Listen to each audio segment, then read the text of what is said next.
এই যে মিস্টার শুনুন, নবনির্বাচিত মিনিস্টার সাহেব, নিজেকে এমন আহামরি কিছু মনে করার কিচ্ছু হয়নি, ওকে? যে মানুষকে বিড়াল শাবক বলে মনে করবেন আপনি। চলার সময় একটু দেখে শুনে হাঁটবেন, হুম? এই আমাদের মতো জনগণের ভোটেই কিন্তু আপনি নির্বাচিত হয়ে এমপি হয়েছেন। আকাশ থেকে ঠুস করে পড়ে ঠাস করে এমপি হয়ে যাননি কিন্তু। আপনি যদি মনে করে থাকেন এমপি হয়েছেন তো রাস্তাঘাট কিনে নিয়েছেন, তাহলে আগেই বলে রাখছি, এটা সরকারি সম্পদ, আপনার ব্যক্তিগত নয়। যদিও আপনি সরকারি মানুষ, তবে এটা জেনে রাখা ভালো, সরকারের শক্তিই জনগণ, আর আমি দেশের একজন নিষ্ঠাবান নাগরিক। পেছনে থেকে এক নাগাড়ে কারো কণ্ঠ শুনতে পেয়ে কানে থাকা মোবাইল ফোনটা কান থেকে নামিয়ে ঘাড় ঘুরিয়ে পেছনে তাকালো তাহরিম তালুকদার। কয়েকদিন হলো নির্বাচন শেষ হলো, আর সেই নির্বাচনে বিপুল ভোটে জয়লাভ করে তাপস তালুকদারের বড় ছেলে তাহরিম তালুকদার। আজ তারই একটা জনসম্মেলনে এসেছিল সে। বক্তৃতার মাঝেই হঠাৎ গুরুত্বপূর্ণ কল আসায় স্টেজের থেকে খানিকটা দূরে আসতে হলো তাকে। সেখানে মাইকের আওয়াজে ফোনের ওপাশের কারো কথাই ভালোভাবে শোনা যাচ্ছিল না। ফোনে কথা বলতে বলতে সামনে এগোতেই হঠাৎ পেছন থেকে এক নাগাড়ে কারো কথা শুনতে পেল। পেছনে তাকাতেই তার চোখের সামনে দৃশ্যমান হলো একটা মেয়ে, যে কিনা কোমরে হাত দিয়ে মাটিতে বসে আছে। এই যে নবনির্বাচিত এমপি, এভাবে হাঁ করে তাকিয়ে না থেকে একটু উঠতে তো হেল্প করুন মশাই। এমনিতেই ধাক্কা দিয়ে ফেলে দিয়ে আমার কোমরের 12টা বাজালেন, তার উপর আবার খাম্বার মতো দাঁড়িয়ে কেন আছেন কোনো প্রকার হেল্প না করে? কেমন মানুষ আপনি, হ্যাঁ? দয়ামা কিছু নাই? আমার মতো মাসুম কিউট একটা বাচ্চাকে আপনার মতো খাম্বা একটা ধাক্কা মারলেন, বেঁচে আছি যে এটাই তো শুক্রিয়া আপা। Hey you, stop it, stop it. কখন থেকে দেখছি পাগলের মতো বকবক করেই যাচ্ছেন তো করেই যাচ্ছেন। এই পাগল আপনি? কখন আমি আপনাকে ধাক্কা দিছি? হ্যাঁ, কি সমস্যা আপনার? আর আপনি এভাবে মাটিতে বসে আছেন কেন? এটা কি ভিক্ষা করার জায়গা? ভিক্ষা করতে হলে গেটের বাইরে যান। বেশ জোরেই কথাগুলো বলে উঠল তাহরিম। তাহরিমের কথার পরিপ্রেক্ষিতে নিচে থেকে কাপড়ের ময়লা ঝাড়তে ঝাড়তে উঠে দাঁড়িয়ে চোখ দুটো ছোট ছোট করে তাহরিমের দিকে তাকালো পূর্ণা। ও মা, এ তো দেখি ভূতের মুখে রাম রাম। নিজে ধাক্কা দিয়ে আবার নিজেই বলছে নিচে বসে আছি কেন। পূর্ণা আরও কিছু বলতে নেবে হঠাৎই তার পাশ দিয়ে কেউ একজন দৌড়ে তাহরিমের দিকে এগিয়ে গেল। কি হয়েছে স্যার? কোনো সমস্যা স্যার? নিজের ব্যক্তিগত সেক্রেটারি কুশনের আগমনে খানিকটা ভরসা পেল বলে মনে হলো তাহরিমকে। নারীসঙ্গ বরাবরই অ্যাভয়েড করে সে। মেয়েটা বোধহয় পাবনা মানসিক হাসপাতাল থেকে পালিয়ে এসেছে। তুমি বরং কর্তৃপক্ষকে খবরটা পৌঁছে দেওয়ার ব্যবস্থা করো কুশন। বেশ গম্ভীর কণ্ঠে কথাটা বলেই বিপরীত দিকে ঘুরে সেখান থেকে হন হন করে চলে গেল। বেচারা কুশন একবার স্যারের চলে যাওয়া দেখে আর একবার পাশে দাঁড়িয়ে থাকা মেয়েটাকে দেখে। স্যার যে কি আদেশ দিল সে আগামাথা কিছুই বুঝতে পারল না। মেয়েটাকে দেখে তার মোটেও পাগল বলে মনে হচ্ছে না। অগত্যাই সে জড়বস্তুর মতো দাঁড়িয়ে রইল। কি রে পূর্ণা, তুই এইখানে? আমি কখন থেকে খুঁজে চলেছি তোকে। নিজের বেস্ট ফ্রেন্ড ইলমির কণ্ঠ শুনতে পেয়ে গাল ফুলালো পূর্ণা। পূর্ণার গাল ফুলানো দেখে বুড়ুকুচকে তাকালো ইলমি। কি হয়েছে তোর? এতক্ষণ তো ভালোই ছিলি, হঠাৎ বিধবাওয়ালা লুক দিচ্ছিস কেন? ইলু, তুই জানিস এই মিনিস্টার সাহেব আমাকে ধাক্কা দিয়ে নিচে ফেলে দিয়েছে। বললাম সরি বলতে, তাও বললো না। বদলোক একটা, অকৃতজ্ঞ কোথাকার। আর একটু হলে আমার কোমরটাই ভেঙে ফেলতো। তখন কি হতো আমার বলতো? আমার ভবিষ্যৎ জামাই একটা কোমর ভাঙা বউ পেত, আমার বাচ্চাগুলো একটা কোমর ভাঙা মা পেত, আর আমার আর তোর নাতি নাতনিরা কোমর ভাঙা দাদি পেত, সেটাই তো বলবি। তোরটা আমিই বলে দিলাম, তবুও তোর ভাঙা ক্যাসেট চালু করিস না। বিরক্ত সহকারে কথাটা বলেই পাশে তাকালো ইলমি। একটা অপরিচিত ছেলেকে নিজেদের দিকে অবাক চোখে তাকিয়ে থাকতে দেখে ব্যাপারটা স্বাভাবিকই নিল সে, কারণ এসব অবাক মার্কা লুকে অভ্যস্ত সে।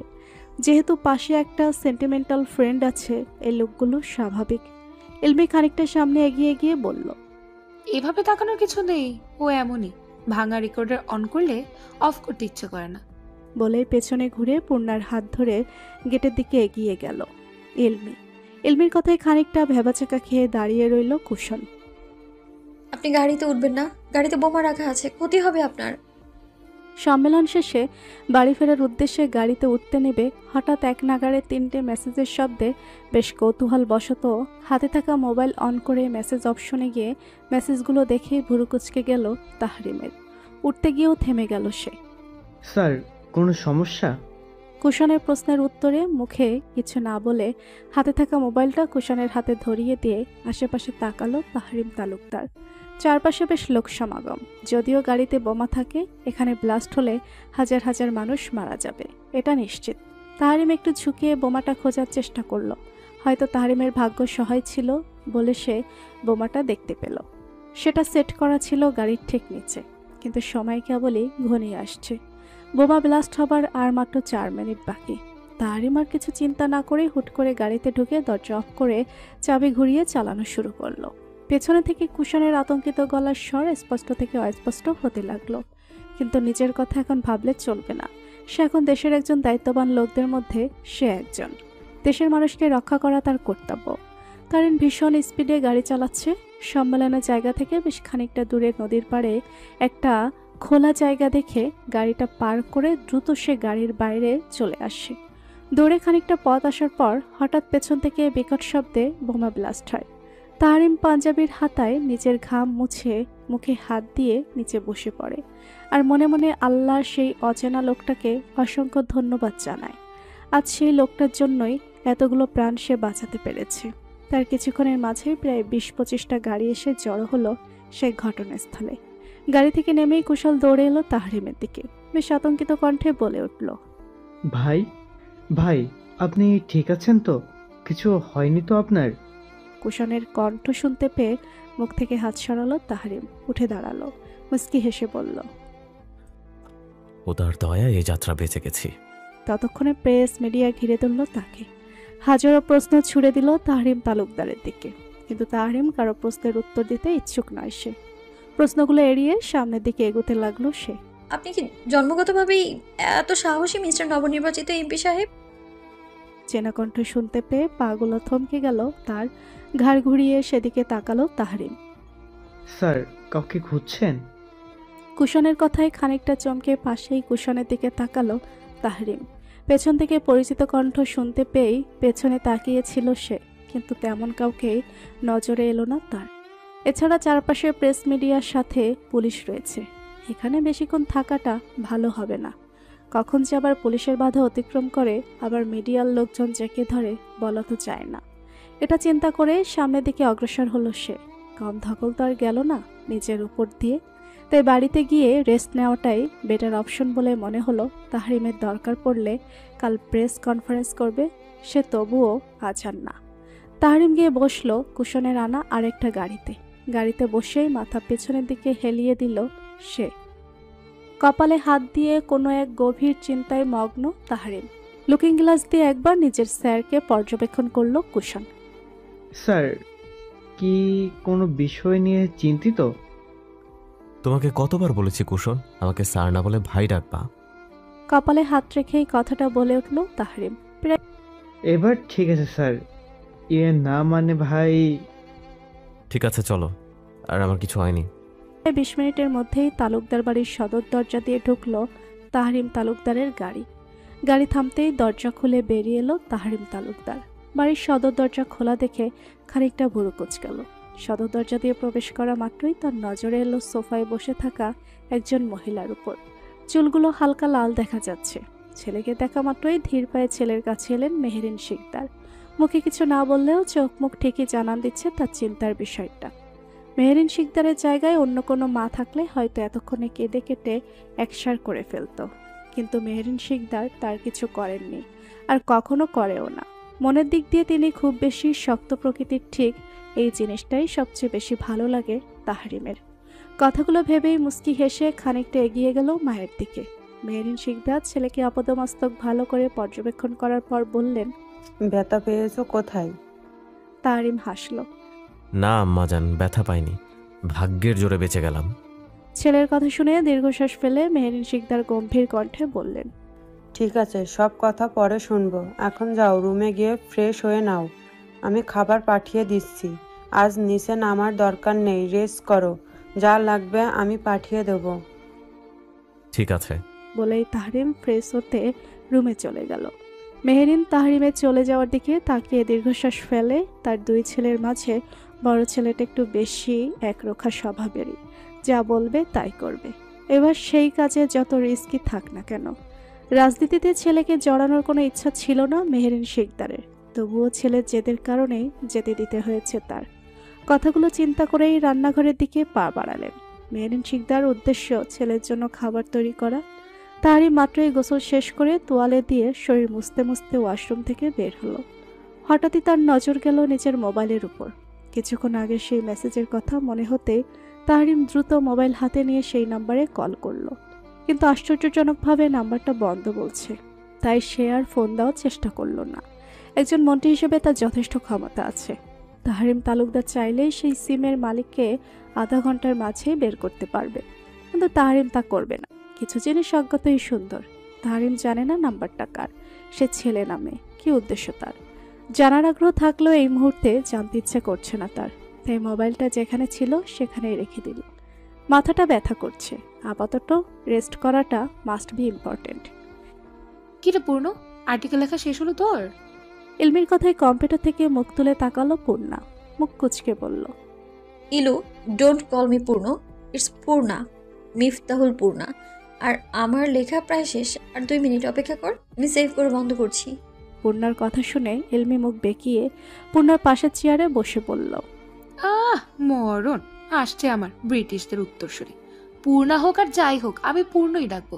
আর তুই যে আমার এত সুন্দর একটা নাম ইলমি, শাহানিন ইলমিকে ইলু ডাকিস, আমি কি কিছু বলেছি তোকে? পূর্ণা কম্পিউটার অফ করতে করতে বলল, আর রে ইয়ার ইলু, তুই তো মেয়েদের নাম, কিন্তু পূর্ণ তো ছেলেদের। তুই পূর্ণ ডাকলে কেমন যেন একটা ছেলে ছেলে ফিল আসে। তুই কি মেয়ে নাকি পূর্ণ? আমার চোখটাতে তো তুই ছেলেই। আচ্ছা, তুই তোর মাঝে একটা মেয়ে সুলভ আচরণ দেখাতো আমাকে। তুই যদি দেখাতে না পারিস, আমি তোকে তোর মাঝে 1000টা ছেলে সুলভ আচরণ দেখাবো। দেখ ইলু, আজ এরা কথা বলবি না। অফিসে ছুটি সেই কখন, তুই গেলি না কেন? জানালা দিয়ে বাহিরে তাকিয়ে পুনরায় বলল, সন্ধ্যা তো হয়ে এলো, এতক্ষণ বসে রইলি কেন? তোর বাসায় সবাই চিন্তা করবে না? আমার তো দুনিয়ায় কেউ নেই, তাই চিন্তা করার মতো কেউ নেই, কিন্তু তোর তো আছে। পূর্ণার কথা শুনে ইলমি মুস্কি হেসে উঠে দাঁড়িয়ে পূর্ণার ব্যাগটা পূর্ণার কাঁধে ঝুলাতে ঝুলাতে বলল, মেয়ে, বাজে কথা বলছিস কেন? আমি কি তোর কেউ না? বোকামে, তুই আমার বেস্ট ফ্রেন্ড নস, তুই আমার বোন। আর বোন বোনের জন্য অপেক্ষা করবে, তাতে আর কি আসা যায়? চল তো এখন, খালি বেশি কথা। বলে ইলমি পূর্ণার হাত ধরে অফিসের বাইরে নিয়ে আসে। পেশায় দুজনেই জার্নালিস্ট। মাত্র কয়েকদিনই হলো জয়েন করেছে সেই ভার্সিটি লাইফ থেকে পূর্ণার ইলমির জুটি অনন্য। ইলমির সফল ব্যবসায়িক বাবা ইস্তিমুল হকের আর মা সুফিয়া বেগমের দ্বিতীয় সন্তান। ইলমির বড় এক ভাই আছে ইস্তিহাদ হক, সে বর্তমানে কানাডা আছে পড়াশোনার জন্য। আর পূর্ণা ছোটবেলা থেকেই এতিমখানায় মানুষ, পৃথিবীতে আপন বলতে শুধু এতিমখানার কেয়ারটেকার অর্থাৎ মাদার। আর এখন ইলমি, ছোট থেকেই ইলমির শখ জার্নালিজম নিয়ে পড়ার, এবং ভার্সিটিতে সে জার্নালিজম নিয়েই পড়েছে। আচ্ছা পূর্ণ, তুই সকালে মন্ত্রী তাহরিম তালুকদারের সাথে এমন অদ্ভুত বিহেভ করেছিস কেন? তুই তো এমন না। ইলমির কথার পরিপ্রেক্ষিতে পূর্ণা হাসল, ভুঁড়ি উঁচিয়ে বললে উঠল, আমার পেশা কি? ইলমি ঠোঁট উল্টিয়ে বলল, জার্নালিজম। আর তারিম তালুকদার কে? মন্ত্রী। ওনার সাথে আমার সম্পর্ক নিশ্চয়ই মধুর না? এক কথায় বলা যায় রাজনীতি রিলেটেড সবার সাথেই আমাদের জার্নালিস্টদের সাপে নেউলে সম্পর্ক। আর তুই তো জানিস আমি যে আর্টিকেল নিয়ে কাজ করছি সেটা রাজনীতি রিলেটেড বেশ কিছু ক্রিমিনাল আর নারী পাচার সম্পর্কে। আমি তো নতুন এই পেশায়, তাই রাজনীতিবিদ সম্পর্কে আমার জ্ঞান শূন্য। তাই তাহরিম তালুকদারকে একটু বাজিয়ে দেখলাম, এই আর কি। আমার কথা শুনে ইলমি চোখ বড় বড় করে তাকিয়ে রইল। সিরিয়াসলি পূর্ণ, এত কিছু ভেবে ফেললি? How intelligent you are. পেটে পেটে এত কিছু? ইলমির কথায় পূর্ণ পুনরায় হাসল। আচ্ছা চল তাড়াতাড়ি পা চালা, বাসে গিয়ে কাজ আছে তো। ভাড়া বাসায় থাকি দোস্ত, তাও আবার একা। বাড়িওয়ালা মুখে যত আদরই দেখাক না কেন, কার মনে কি আছে বলা তো আর যায় না। ইলমিকে বাসায় পৌঁছে দিয়ে পূর্ণাও বাসায় চলে আসলো। পূর্ণা একাই একটা ভাড়া বাসায় থাকে। ইলমির বাসা থেকে পূর্ণার বাসা প্রায় 10 মিনিটের রাস্তা। পূর্ণা বাসায় ঢুকে লাইট অন করতেই দেখে লাইটটা চলছে না। চারপাশে অন্ধকার হয়ে এসেছে। হঠাৎ কিছু একটা পড়ার শব্দে চমকে পিছনে তাকালো পূর্ণা। কে কে ওখানে? হঠাৎ নিজের পায়ের কাছে কোনো কিছুর আভাস পেয়ে ছিটকে দূরে সরে গেল। ঠিক তখনই কানে ভেসে আসলো মিউ মিউ শব্দ, যা শুনে পূর্ণা খানিকটা হাঁপ ছেড়ে বাঁচল। উফ মিনি, তুই তো ভয় পাইয়ে দিয়েছিলি রে আমায়। বলেই পায়ের কাছ থেকে নিজের পোষা বিড়ালটাকে কোলে তুলে নিল। পূর্ণা মিনি নামক বিড়াল পোষে সেই 4 বছর আগে থেকে। অবসর সময়টা সে মিনির জন্যই বরাদ্দ থাকে। কিরে মিনি, আজকে আবার বিদ্যুৎ ভাইজানের কি হলো রে? পূর্ণার কথা শুনে মিনি কেবলই মাথা নাড়ায়। পূর্ণা মুচকি হেসে মিনিকে নিচে নামিয়ে মোবাইল বের করে মোমবাতি খোঁজার চেষ্টা করে। এই বিদ্যুৎটাও যে কি, আকাশের অবস্থা খারাপ করলেই ঠাস করে বিদ্যুৎ চলে যায়। মোমবাতি জ্বালিয়ে পূর্ণা ফ্রেশ হয়ে খাওয়া দাওয়া শেষ করে ল্যাপটপ নিয়ে বসলো। বহুত কাজ জমা হয়ে আছে, তার উপর আবার নতুন আর্টিকেল, সব মিলিয়ে প্যারাময় জীবন। ল্যাপটপ অন করে নেট কানেকশন দেওয়া মাত্রই কিছু ইমেল এসে জমা হলো পূর্ণার আইডিতে। পূর্ণা ধীরে ধীরে সবগুলো ইমেল চেক করছে। হঠাৎ করে একটা ইমেল এসে তার চোখ আটকে গেল। চোখ দুটো ছোট ছোট করে পুরো ইমেলটা পড়ল, কিন্তু ইমেলটা কে পাঠালো তার বোঝার উপায় নেই। ইমেলে লেখা ছিল, পূর্ব থেকেই সাবধান হয়ে যান মিফতাহুল পূর্ণা। রাজনীতি নিয়ে বেশি কিছু খুঁজতে যাবেন না, খুব খারাপ জিনিস এই রাজনীতি। সেটা নিয়ে বেশি ঘাটাঘাটি করবেন না। কোনো কিছুরই বেশি গভীরে যাওয়া কিন্তু ভালো নয়। যা জানেন তাই নিয়েই শুকরিয়া আদায় করেন, আর এই সম্পর্কে আর্টিকেল লেখা অফ করে দেন, না হলে কিন্তু পরবর্তীতে বিপদে পড়বেন। বিপদ আপনার খুব সন্নিকটে, মিস মিফতাহুল পূর্ণা। ইমেলটা চেক করে পূর্ণা মুচকি হাসলো, কারণ এমন থ্রেট আজ পূর্ণার জন্য নতুন না। এমন থ্রেট কত এসেছে, এসবের ধার পূর্ণা ধারে না। তবে অবাক করা বিষয় হলো, যে অ্যাকাউন্ট থেকে ইমেলটা এসেছে সেটা ডিজেবল করা, হয়তো লোকটা চায়নি পূর্ণা তাকে চিনুক। দীর্ঘশ্বাস ফেলে আবার টাইপিংয়ে মনোযোগ দিল। এই ছোট্ট জীবনে কত কিছুই না দেখলো, কত মানুষের কত রূপ, কত কথা, কত ধরনের দৃষ্টি। কাজ শেষে ল্যাপটপ অফ করে বারান্দায় যায় পূর্ণা। কোলের উপরে মিনি গুটিসুটি মেরে বসে আছে। মিনির গায়ের উপর বার কয়েক হাত বুলিয়ে বারান্দায় রাখা টুলের উপর বসে পড়ে। আজ মা বাবার কথা বেশ মনে পড়ছে। পূর্ণার হয়তো কখনো দেখা হয়নি, হয়তো কারো পাপের ফসল কিংবা অন্য কিছুও হতে পারে। তবে একটা কথা কি, যত যাই হোক না কেন, এই জন্মদাত্রী আর জন্মদাতাকে কখনো ঘৃণা করা যায় না। গল্পটা এমন না হলেও পারত, একটা সুন্দর সংসার হতে পারত, একটা সুন্দর ভবিষ্যৎ হতে পারত। কথাগুলো ভাবতে ভাবতেই গাল বেয়ে জল গড়িয়ে পড়লো মেঝেতে। হাতের উল্টো পিঠ দিয়ে জলটুকু মুছে আকাশের দিকে তাকিয়ে রইল কিছুক্ষণ। বিদ্যুৎ এখনো আসেনি, পুরো এলাকা অন্ধকার হয়ে আছে। আর বেশিক্ষণ বারান্দায় না থেকে দরজা লাগিয়ে ঘরে চলে আসলো। পুরো ঘরে একটু হাঁটাহাঁটি করে বিছানা করে মিনিকে নিয়ে শুয়ে পড়ল পূর্ণা। চোখটা শুধু লেগে আসবে অমনি ঘুমের 13টা বাজিয়ে সশব্দে মোবাইলটা বেজে উঠল। চোখ বন্ধ করে হাতরাতে মোবাইলটা হাতে নেয় পূর্ণার বিরক্তিতে ভুরু কুচকে গেল। কোনো মতে একটা চোখ খুলে স্ক্রিনে এলু নামটা রেখে রিসিভ করে নেয়। এত রাইতে কি তোর? পূর্ণার কথা শুনে ইলমি মিটমিটিয়ে হেসে উঠল। ডিস্টার্ব করলাম দোস্ত? তুই কি এইটা জিগাইবার লাগিয়ে ফোন দিছিস ফকিন্নি? না না দোস্ত, শোন না। শুনতেছি, বল, জলদি জলদি বল, ঘুম পাইছে আমার। দোস্ত, কালকে তো পহেলা ফাল্গুন। তো আমি কি করবো? পূর্ণার কথায় খানিকটা বিরক্ত হয়ে বলল ইলমি। আমি কি করবো মানে? হ্যাঁ, তুই আমার পানসা কেন রে? আমি কিচ্ছু জানি না। তুই কালকে শাড়ি পরবি, আমিও পরবো, তাও বাসন্তী রঙের। আমার কোনো বাসন্তী শাড়ি নেই, সো তুই পর, আমি না। আচ্ছা ঠিক আছে, তাহলে রাখি। বলেই ঠাস করে ফোনটা কেটে দিল। ইলমি যার দরুন বেশ অনেকটাই অবাক হলো পূর্ণা। এত সহজে মেনে নেওয়ার মেয়ে তো ইলমি না, কে জানে কি তালগোল পাকাচ্ছে মনে মনে। পূর্ণার কিছু চিন্তা না করে ঘুমের দেশে তলিয়ে গেল। কিছুক্ষণের মাঝেই আবার ফোন আসাতে মেজাজ বেশ খারাপ হলো পূর্ণার। চোখ বন্ধ করেই ভাবলো এখন ইচ্ছে মতো ছাড়বে সে এলুকে। মনে মনে কথাটা ভেবেই রিসিভ করে কানে ধরল। অপর পাশ থেকে কেউ কিছু বলার আগেই পূর্ণা বলতে লাগলো, ওই কালা শামসুর বউ শাকচুন্নি কোথাকার, এই তোর জামাই কি আরেক বেডি লগে ভাগ্যে গেছে, নাকি তোর সতীন রে বাইত লয়ে আইছে? হ্যাঁ, কোনটা? ফইননি, তুই আমার স্বাদের ঘুমটা 24টা বাজাইতেছস। অহন তোরে আমার মনে কইতেছে ওই বুড়ি অঙ্গার পচা পানিতে চুবানি দিতাম। বেদ্যব বেটি, এক থাবড়ানি দিয়া একদম 7 দিন কানে শুনবি না, এমন থাবড়ানি দি। আবার যদি ফোন দেস তোর নাক বরাবর ঘুষি দিব আমি, একদম মুখের মানচিত্র বদলাই দিব। নিজেরই তখন নিজে চিনতে পারবি না। তুই যদি বেরিয়ে আমার সামনে থাকতি, তোর 7 জন্মের ভাগ্য তুই আমার সামনে নাই, নইলে তোরে আমি বুঝাইয়া দিতাম এই পূর্ণার ঘুমের জন্য পূর্ণা কি কি করতে পারে। ঘুমের লগে নো স্যাক্রিফাইস। আবার যদি ফোন দেস, তাইলে তোরে ফোনের মধ্যে দিয়ে কানের নিচে 2 আঙ্গুল দিব কয়টা চড়, বিটিভির মতো তখন ঝিরঝির করবি বেদ্দপ মাইয়া। বলেই ঠাস করে ফোনটা কেটে দিয়ে পূর্ণা আবার ঘুমিয়ে পড়ল। মেজাজ এত খারাপ হতো না যদি না এত সুন্দর স্বপ্নের মধ্যে ফোন কল ব্যাঘাত ঘটাতো। মাত্রই একটা স্বপ্ন দেখা শুরু করছিল, তার মধ্যে আবার ফোন হাতে নিয়ে কুশন বেক্কেলের মতো দাঁড়িয়ে আছে। এতক্ষণ কি থেকে কি হয়েছে তার ঠিক মাথার উপর দিয়ে গেছে। কুশন তার সামনে বসে থাকা তাহরিমের দিকে তাকালো। তাহরিম ভুরু কুচকে কুশনের হাতে থাকা ফোনের দিকে তাকিয়ে রইল। কোথা থেকে শুরু আর কোথায় শেষ তার ঠিক বুঝে আসছে না। তাহরিম খবর পেয়েছিল মিডিয়ায় কাজ করা একজন মেয়ে সব রাজনীতিবিদদের নিয়ে আর্টিকেল লিখছে, তাই মেয়েটার নাম্বার বের করে কল দিয়েছিল, যেন কোনো কিছু না জেনে উল্টাপাল্টা কথা না লিখে, কারণ সে নতুন এমপি হয়েছে, এর মাঝে গুজব ছড়ালে ক্যারিয়ারে ব্যাড ইফেক্ট পড়তে পারে। কিন্তু তাকে তো কোনো কথাই বলতে দিল না মেয়েটা। মুখের উপর হাবিজাবি কত কিছু বলে ঠাস করে ফোনটা কেটে দিল। কথাটা মনে মনে চিন্তা করে তাহরিম বিড়বিড় করে বলে উঠল, ম্যানারলেস মেয়ে কোথাকার। দরজায় ঠকঠক আওয়াজে ঘুম হালকা হয়ে এলো পূর্ণার। মিটমিট করে তাকিয়ে শোয়া ছেড়ে উঠে বসলো। ভুরু কুচকে বার কয়েক ঠকঠক আওয়াজ শুনে বালিশের নিচে থেকে ফোনটা বের করে একবার সময়টা দেখে নিল।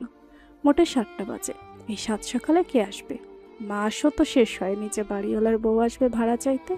তাহলে কিলমে কথাটা ভাবতে ভাবতেই বিছানা থেকে নেমে এক হাতে চুলের খোপা করতে করতে দরজা ঢুকিয়ে গেল পূর্ণা। বাড়িওয়ালার বউ আর ইলমি ছাড়া এই বাসায় তেমন কেউই আসে না। পূর্ণা দরজার কাছে গিয়ে জিজ্ঞেস করলো, কে? অপর পাশ থেকে ইলমির কণ্ঠ শোনা মাত্রই দরজা খুলে দিয়ে দুহাত বুকে গুজে দাঁড়ালো পূর্ণা। ইলমির দিকে দৃষ্টি নিক্ষেপ করতেই থতমত খেয়ে গেল সে। ইলমি বাসন্তী রঙের শাড়ি পরেছে, সাদা ব্লাউজ, সাথে ম্যাচিং কানের দুল আর গলায় ছোট পাথরের রকেটের সাথে চিকন চেন। ফর্সা গায়ের রংটা বেশ মানিয়েছে। আবার হাতে একটা শপিং ব্যাগ। কিন্তু এই সকালে এত সংসাজার কারণ বুঝলো না পূর্ণা। ইলমি পূর্ণাকে দেখে সব কটি দাঁত বের করে হাসি দিল। কি চাই? এই 7 সকালে আমার ঘুম ভাঙানোর কারণটা কি জানতে পারি? পূর্ণার কথার কোনো রূপপাত্তা না দিয়ে ভেতরে ঢুকতে ঢুকতে বলল, শর্ত, আমার ইচ্ছে হয়েছে, আমি এসেছি, তাতে তোর কি? বলে ইলমি সোজা ঘরের দিকে হাঁটতে লাগলো। পূর্ণাও দরজা লাগিয়ে ইলমির পেছনে পেছনে গেল। কি সমস্যা তোর? রাতেও ঘুমোতে দিলি না, এখন আবার 7 সকালে এসে হাজির? ইলমি বিছানায় বসতে বসতে ভুরু কুচকে বলল, রাতে ঘুমাতে দেয়নি মানে কি? আমি তো একবারই ফোন দিলাম। তাহলে রাত 12টা বাজে কি আমি দিয়েছি তোকে ফোন? পূর্ণার কথা ইলমি বেশ অবাক হলো। রাত 12টা মানে? তুই তো জানিস পূর্ণ, আমাকে 11টার পর এই বাংলাদেশের চিরুনি তদন্ত করলেও আমাকে পাওয়া যাবে না। কথাটা যে ইলমি একেবারে ভুল বলেছে তা কিন্তু না। ওকে আসলেই রাত 11টার পর ঘুম থেকে তোলা ইহকালে সম্ভব না। কিন্তু ফোন করলো কে? তাহলে পূর্ণার কথার ভিত্তিতে ইলমি ভুরু কুচকে বলল, এত চিন্তা করার কি আছে? আজও তোর ফোন চেক করলেই হয়। আরে হ্যাঁ, তো মনেই ছিল না। বলে পূর্ণা নিজের ফোন হাতে নিয়ে কল লিস্টে ঢুকলো।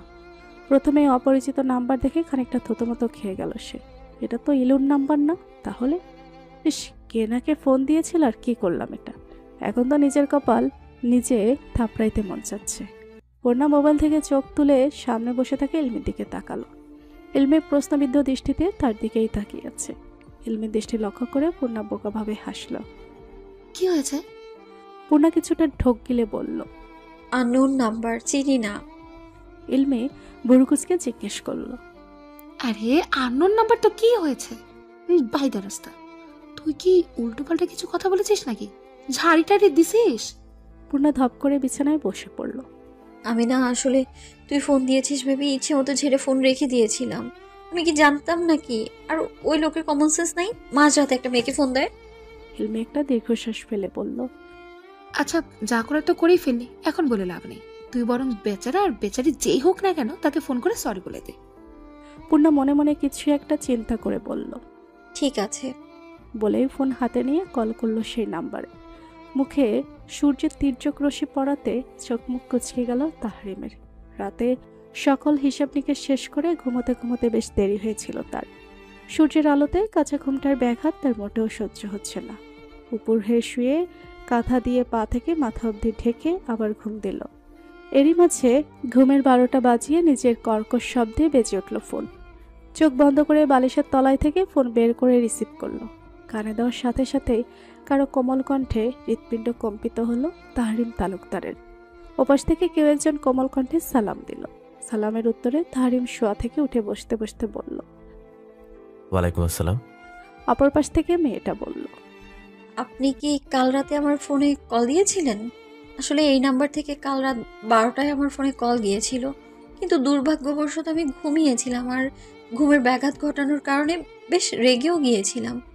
আসলে আমি ভেবেছিলাম আমার বেস্ট ফ্রেন্ড মনে হয় ফোন দিয়েছিল, আর ঘুমের তাড়নায় নাম্বারটাও খেয়াল করিনি, তাই আসলে আপনাকে ওভাবে বলে ফেলেছিলাম। আমি ঘুমের মাঝে কাকে কি বলি আমার না মাথায় থাকে না। আর আপনি মনে হয় কোনো দরকারে ফোন দিয়েছিলেন, তাই না? আসলে আমি আন্তরিকভাবে দুঃখিত, আমি না ইচ্ছে করে করিনি। আপনার কোনো দরকার হলে বলতে পারেন, আপনি কি উপকার করতে পারি আমি আপনার? তাহরিম চোখ বন্ধ করে মেয়েটার কথা শুনছিল। মেয়েটার কণ্ঠ কি আসলেই এত মধুর, নাকি শুধুমাত্র তার কাছেই এমন মনে হচ্ছে? আচ্ছা, একসাথে এত কথা কেউ কি বলতে পারবে? হ্যাঁ, তো মেয়েটা পেরেছে। এমন কেন মনে হচ্ছে যেন সে চাইছে মেয়েটা আরও কিছুক্ষণ কথা বলুক আর সে শুধু শুনবে। এত আবেগ দিয়ে কেউ কি কখনো সরি বলেছে তাকে? কই, মনে হচ্ছে না তো। এত সুন্দর করে সরি মেয়েটাকে কে বলতে বলছে? আনমনেই তার ঠোঁটের কোণে হাসির রেখা ভেসে উঠল। ওপাশ থেকে মেয়েটা সমানে হ্যালো হ্যালো করেই যাচ্ছে। হ্যালো, এই যে শুনছেন আপনি? কথা বলুন, আপনি কি শুনতে পাচ্ছেন? জি। আসলে আমি আন্তরিকভাবে দুঃখিত। ইটস ওকে, আমারই ভুল হয়েছে। এত রাতে একটা মেয়েকে ফোন দেওয়া ঠিক হয়নি। আমি আসলে সরি বলতে গিয়েও তারিম ঠেকে গেল, কারণ সে এর আগে কখনোই কাউকে তার কাজের জন্য সরি কিংবা দুঃখ প্রকাশ করেনি। জি, আর কিছু না। আচ্ছা যাই হোক, আপনি কি কোনো দরকারে ফোন দিয়েছিলেন? অপর পাশে কথা বলা মেয়েটার প্রশ্নে তারিম জিভ দিয়ে খানিকটা ঠোঁট ভিজিয়ে বলতে গিয়েও থেমে গেল। কেন জানি আজ অদ্ভুতভাবে মেয়েটিকে তার পরিচয় দিতে ইচ্ছে করছে না। কেন জানি তার নিজের পরিচয় গোপন রেখে মেয়েটার সাথে কথা বলতেই ভালো লাগছে। সে চায় না মেয়েটা তাকে চিনুক। সাধারণ ছেলে হিসেবেই নিজেকে রিপ্রেজেন্ট করতে ইচ্ছে করছে তার খুব করে। আসলে আপনাদের ওখানে কি সংবাদপত্র ছাপা হয়? আমার একটা সংবাদ ছাপানো ছিল, তাই আপনাকে কল করেছিলাম। কিরকম সংবাদ? পাত্রীর। পূর্ণা বেশ থতমত খেয়ে বলল। পাত্রী? নিজের বোকা বোকা কথাই নিজে ব্যাক্কেল হয়ে গেল তাহরিম। মিথ্যে সে কোনো কালেই বলতে পারে না। তার উপর দুনিয়ায় কি আর কোনো নিউজ ছিল না? শেষে কিনা পাত্রী চাই, যে কিনা হাতে তুড়ি দিলে পাত্রীর লাইন লাগবে, সেখানে সে কিনা পাত্রী চাই বলে সংবাদপত্রের বিজ্ঞাপন।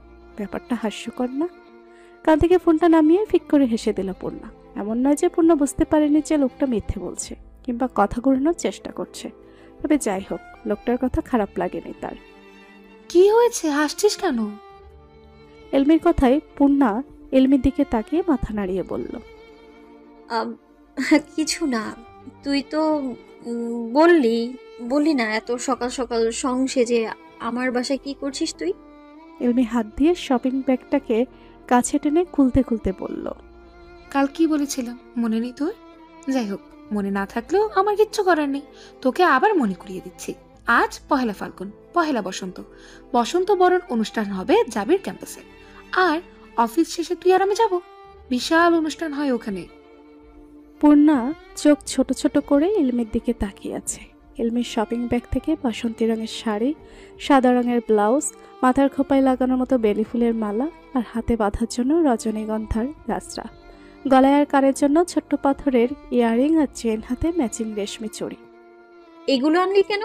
জিনিসগুলো বিছানায় সাজিয়ে রাখতে রাখতে এলমি বলল। জিনিসগুলো নিশ্চয়ই বাংলাদেশ জাতীয় জাদুঘরে সাজিয়ে রাখার জন্য আনিনি। আর তুই তো কালকে বললি তোর বাসন্তী রঙের শাড়ি নাই, তাই নিয়ে আসলাম। এখন তার বলতে পারবি না যে তোর শাড়ি নেই? এলমির কথায় পূর্ণা দীর্ঘশ্বাস ফেলে বলল। দেখ ইলমি, কাজটা কিন্তু তুই ঠিক করিসনি। এতগুলো টাকা নষ্ট করার কোনো মানেই হয় না। এই পূর্ণ, তোকে কে বলেছে রে টাকার হিসাব করতে? আমার টাকা আমি ঢের বুঝবো, তোকে আমার টাকা নিয়ে চিন্তা করতে হবে না। যা তাড়াতাড়ি ফ্রেশ হয়ে আয় তো, অফিস টাইম হয়ে গেছে প্রায়। পূর্ণার কিছু বলল না, কারণ সে জানে এই মেয়েকে কিচ্ছু বলে লাভ নাই। উল্টো একটা কথার বদলে 10টা কথা শোনাবে। পূর্ণা ফ্রেশ হয়ে আসলে এলমি পূর্ণাকে শাড়ি পরিয়ে রেডি করিয়ে দেয়। গলায় আইডি কার্ড ঝুলিয়ে অফিসের উদ্দেশ্যে বেরিয়ে পড়ল। আজ তোমাকে অনেক সুন্দর লাগছে মিহু, একদম আমার স্বপ্নের রাজকন্যা। গড প্রমিস, একদম হুর পড়ে যাচ্ছে। চোখ ফেলে আমার দায় হয়ে যাচ্ছে। নিজের ডেস্কে বসে কাজ করছিল পূর্ণা। সামনে কারো কণ্ঠ শুনতে পেয়ে চোখ তুলে তাকালো। সামনে দাঁড়িয়ে থাকা মৃদুলকে দেখতে পেয়ে বিরক্তিতে নাক মুখ কুঁচকে গেল তার। অনিচ্ছা সত্ত্বেও বলল, ধন্যবাদ। পূর্ণা বুঝতে পারে না মানুষ এতটা ছ্যাঁচড়া কি করে হতে পারে, এত বেহায়া যে কেউ হতে পারে মৃদুলকে না দেখলে পূর্ণা কখনোই বুঝতে পারত না। আর কোথাও যাবে নাকি মিহু? পূর্ণা ভুরু কুঁচকে মৃদুলের দিকে তাকিয়ে বলল, ফার্স্ট অফ অল আমি মিহু নই, আমার নাম মিফতাহুল পূর্ণা, ডাক নাম পূর্ণা। মিফতাহুল ডাকলে পুরোটাই ডাকবেন, নয়তো পূর্ণা। এসব হাফ নেম পছন্দ না আমার, বিশেষ করে আপনার কাছ থেকে তো নাই। আর আমাকে কেমন লাগছে সেটা আমি বাসা থেকে বের হওয়ার আগেই আয়না দেখে এসেছি। আপনার কাছে কোনো কমপ্লিমেন্ট চাইনি, যেহেতু দিয়েছেন আপনার একটা ধন্যবাদ প্রাপ্য ছিল, তাই ধন্যবাদ দিলাম। আমরা কোথায় যাই না যাই সেটা আপনাকে কেন কৈফিয়ত দিতে হবে আমার? হু আর ইউ? নিজের কাজ নেই, যান নিজের চরকায় তেল দিন। বলেই আবার ফাইল দেখায় মনোযোগ দিল পূর্ণা। মিহু, তুমি কিন্তু আমাকে অপমান করছো। পূর্ণা অবাক দৃষ্টিতে তাকিয়ে বলল, ইটস মিফতাহুল, নট মিহু। আর মান আছে আপনার? মান থাকলে না অপমান করব? আপনার তো মানই নেই। আত্মসম্মান যদি বিন্দু পরিমাণ থাকতো তাহলে এভাবে দাঁড়িয়ে থাকতে পারতেন না। আর কাকে কি বলি আমি? পূর্ণা, সে যাই হোক না কেন, আপনি কি আর কিছু বলবেন? না বলে যান, নিজের কাজে যান। অযথা কাউকে ডিস্টার্ব করবেন না মিস্টার মৃদুল। আর আমি এখন বেরোবো, আমার কাজ শেষ। আপনার কোনো কাজ থাকলে করতে পারেন, আর না থাকলে আমার ডেস্কটা বেশ ময়লা হয়েছে, চাইলে পরিষ্কার করে দিতে পারেন। I don't mind. বলেই পূর্ণা বাঁকা হাসি দিয়ে বাইরে বের হয়ে আসলো। বাইরে এসে দেখে খুব অল্প স্বল্প মেম্বারই আছে অফিসে, বেশিরভাগই চলে গেছে। এই পহেলা ফাল্গুনে হয়তো কেউ নিজের প্রিয় মানুষটার সাথে সময় কাটাতে ব্যস্ত, আবার কেউ ভালোবাসার মানুষের সাথে দিনটি উদযাপন করতে ব্যস্ত, কেউ কেউ আবার নিজের পরিবারকে নিয়ে এই রঙিন শহরে ঘুরতে ব্যস্ত। পেছনে থেকে হাতে টান পড়ায় পূর্ণা পেছনে তাকালো। ইলমি ভুরু কুচকে তার দিকেই তাকিয়ে আছে। কি হয়েছে তোর? এমন রোবটের মতো দাঁড়িয়ে আছিস কেন? পূর্ণা ক্ষীণ কণ্ঠে বলল, না তেমন কিছু না। মন খারাপ? আমার আবার মন খারাপ? মন আছে এটাই তো অনেক, সেটা আবার খারাপ করার সামর্থ্য নেই আমার। ইলমি ডোন্ট কেয়ার ভাব নিয়ে বলল, তোর এই ফালতু পেঁচাল শেষ হলে বল, বেরোবো আমরা। চল। পূর্ণার ইলমি অফিস থেকে বের হয়ে একটা রিক্সায় উঠল। প্রায় মিনিট 15 মাঝেই রিক্সা এসে থামলো জাবির গেটের সামনে। রিক্সা ভাড়া মিটিয়ে ইলমি বলল, দোস্ত তুই এই দিকটাই একটু দাঁড়া, আমি এই যাবো আর এই আসবো। পূর্ণা হাতের রজনীগন্ধার গাছটা ঠিক করতে করতে বলল, ঠিক আছে যা, তবে তাড়াতাড়ি আসবে কিন্তু। কথাটা বলেই পূর্ণার সামনে তাকিয়ে দেখে ততক্ষণে ইলমি উধাও। প্রায় 15 মিনিট হতে চলল, ইলমির আসার নামগন্ধ নেই। পূর্ণা ঘাড় ঘুরিয়ে জাবির গেটের দিকে তাকালো। ভেতরে বেশ জাঁকজমকপূর্ণ, সেটা কোলাহল দেখেই বোঝা যাচ্ছে। পূর্ণা গেটের দিকে হাঁটতে লাগলো। পূর্ণার মনে হচ্ছে চুলের খোপাটা ঢিলে হয়ে গেছে, কিছুক্ষণের মাঝেই খুলে পড়বে। চুল তো আর কম না, কোমর ছাড়িয়ে সামলানো খুব কষ্ট। নেহাত লম্বা চুল প্রিয় নয় তো কবেই বয়কাট দিয়ে ফেলতো। পূর্ণা চুল থেকে বেলি ফুলের মালাটা খুলে আলগোছে চুলগুলো এক হাতে খোপা করতে করতে সামনে এগোল। হঠাৎ পেছন থেকে কেউ দৌড়ে এসে পূর্ণার কাঁধের সাথে ধাক্কা লাগাতেই পূর্ণা পড়তে পড়তে বেঁচেছে। দু হাতে থাকা বেলি ফুলের মালাটা নিচে পড়ে গেছে। পূর্ণা চোখ তুলে তাকালো, সামনের দিকে ছেলেটা বেশ কিছুটা দৌড়ে গিয়ে হঠাৎ পেছনে তাকিয়ে জোরে বলল, সরি আপু, আই এম রিয়েলি সরি। আসলে পিছন থেকে দৌড়ানি দিয়েছে তো তাই খেয়াল করিনি। মাস্ক পরেছিল বলে কথাটা বুঝতে খানিক সেকেন্ড সময় লাগলো। ছেলেটি আবার সামনের দিকে তাকিয়ে দৌড় দিতে যাবে, হঠাৎ কোনো একটা কারণে সেখানেই থেমে গেল। পেছন থেকে ছেলেটার নাম ধরে কেউ দৌড়ে আসছে। পূর্ণা পেছনে তাকাতে যাবে, অমনি কেউ দৌড়ে এসে পূর্ণার উপর পড়লো। পূর্ণা তাল সামলাতে না পেরে লোকটাকে নিয়েই নিচে পড়ে গেল। তারপর আর কি, সবাই ফ্রিতে বাংলা সিনেমার রোমান্টিক সিন উপভোগ করলো। লোকটার উপরে পূর্ণা নিচে। পূর্ণা ভুরু কুচকে লোকটার দিকে তাকালো। মাস্ক পরা থাকলেও লোকটার চোখ অসম্ভব সুন্দর। কথাটা মনে আসতেই পূর্ণা নিজের মনকে হাজারটা গালি দিল। Wow, what a romantic scene ইয়ার। কথাটা কানে আসতেই পূর্ণা ঘাড় ঘুরিয়ে সেদিকে তাকালো। সেই মাস্ক পরা ছেলেটা হাতে মোবাইল দিয়ে বিভিন্ন অ্যাঙ্গেলে ছবি তুলছে।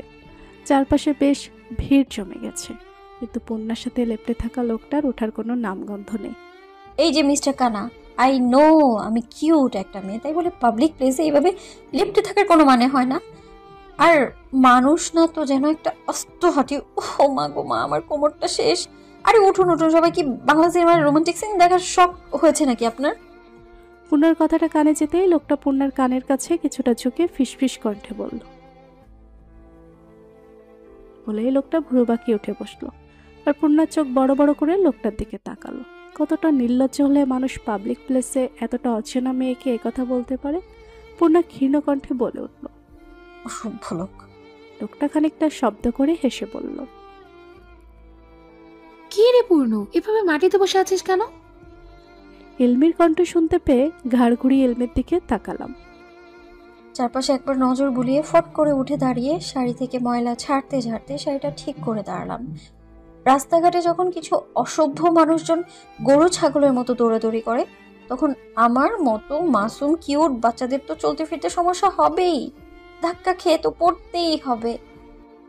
স্বাভাবিক বলেই আর চোখে মাস্ক পরা লোকটার দিকে তাকিয়ে দেখি উনি কি সুন্দর নির্লিপ্ত ভঙ্গিতে দাঁড়িয়ে দাঁড়িয়ে ফোন ঘাটছে, যেন কিচ্ছু হয়নি। আপু, আসলে দোষটা আমারই, আমি খেয়াল করিনি। আমি আসলেই দুঃখিত, প্লিজ রাগ করবেন না আপু।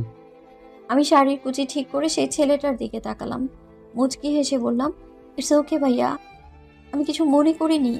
তুমি তো আমার ছোট ভাইয়ের মতো, আর ভাইয়ের সাথে কি বোন রাগ করতে পারে? আমি একটুও রাগ করিনি।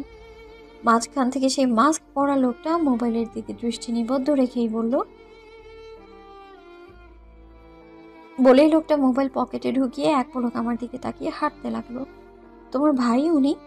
আমার কথা শুনে তামজিৎ শব্দ করে হেসে বলল, খুব অদ্ভুত তাই না? আসলে ভাইয়া এমনই, কথা কম বলে আর সারাক্ষণ আলাদা মুড নিয়ে থাকে, খাটাস। হ্যাঁ সেটাই। ধন্যবাদ আপু, আজ তাহলে আসি। আমি প্রত্যুত্তরে হাসলাম। ছেলেটা চলে গেল। খারাপ লাগেনি ছেলেটাকে। বয়স আর কত হবে, হয়তো 22 কিংবা 23, অনার্স 3rd কিংবা 4th ইয়ারে পড়ে হবে হয়তো। কি রে, আজকে কি সারাদিন এখানেই দাঁড়িয়ে থাকবি? চল ভেতরে চল। বলেই চুলে হাত দিয়ে দেখি বকুল ফুলের মালাটা নেই। চোখ ঘুরিয়ে চারপাশে তাকালাম, না কোথাও নেই।